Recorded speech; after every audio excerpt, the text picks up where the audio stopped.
ሰላም ጤና ይስጥልኝ ውድ የዩቲዩብ ቤተሰቦች እንዴት ናችሁ? እንዴት ከርማችኋል? ሰላማችሁ ይብዛልኝ።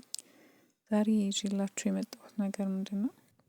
ስውሯ ማርያም ሄጄ ነበርና እዛ የነበረውን ደስ የሚል መንፈስ የመባረክ መንፈስ ላጋራችሁ ነው። ይህ እዚህ ጋር የምትመለከቱት ምንድነው? ወደ ቤተ ክርስቲያኑ ውስጥ መግቢያ ትንሽ ከፍ ያለች መንገድ አለችውና እሱ ነው ያለውን ህዝብ እያያችሁት ነው። ህዝቡ እጅግ በጣም ብዙ ነበረ እና ይሄንን መንገድ ሄደን ወደ ውስጥ ገባን እና እንደነገርኳችሁ ህዝቡ በጣም ብዙ ነበር። ይህ ደግሞ የምትመለከቱት በሴቶች በኩል ያለ የመግቢያ በር ነው። እዚህ ውስጥ ገብታችሁ ያለውን የሰላም መንፈስ ያለውን የመረጋጋት መንፈስ ልነግራችሁ አልችልም። እጅግ በጣም ደስ የሚል ነበረ። ለቤቷ ታውቃችሁና እናንተም እሱን ፊል አድርጉት ብዬ እመኛለሁ።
እዚህ ጋር እንደምትመለከቱት ታቦት በመምጣት ላይ ይገኛል እና ደስ የሚል ነበረ። የህዝቡ አቀባበል፣ የህዝቡ ስሜት ደስ ይላል።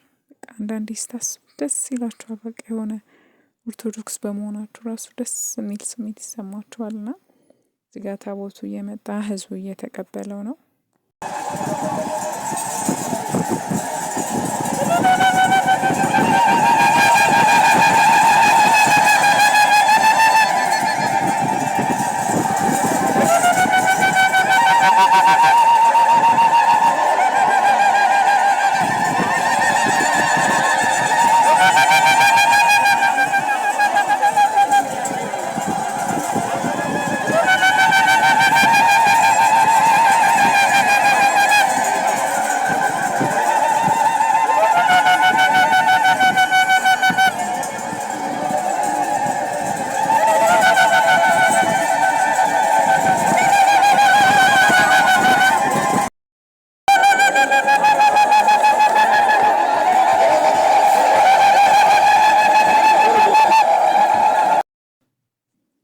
እንደዚህ በደመቀ ሁኔታ ታቦቱ 3 ጊዜ ዞረ እና እጅግ ደስ ይል ነበረ። እጅግ የመባረክ ጊዜ ነበር። ደስ ይላል።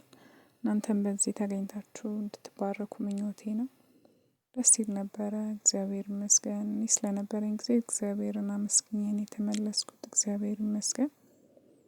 መብርሃን ፈቅዳልኝ ስለሄድኩኝ ተመስገን ብዬ ነው የተመለስኩት። ደስ የሚል ጊዜ ነበረ። በጣም አሪፍ ጊዜ ነበር። ከዚህም በመቀጠል የተለያዩ ተግባራትን አከናወንን። እዚህ ጋር የምትመለከቱት የቅቤ እምነት ሰልፉ ነበር። እጅግ በጣም ረጅም ሰልፍ ነበረ። እግዚአብሔር ይመስገን። እኛም እመቤቴ ትመስገን አግኝተን መተናል ወደ ቤታችን እና ረጅም ሰልፍ ነበረ ነገሩ እና ይህን ይመስል ነበረ ጉብኝቱ እና በዚህ ቪዲዮ ትባረኩ ዘንድ ምኞቴ ነው። ለደጇ ታውቃችሁ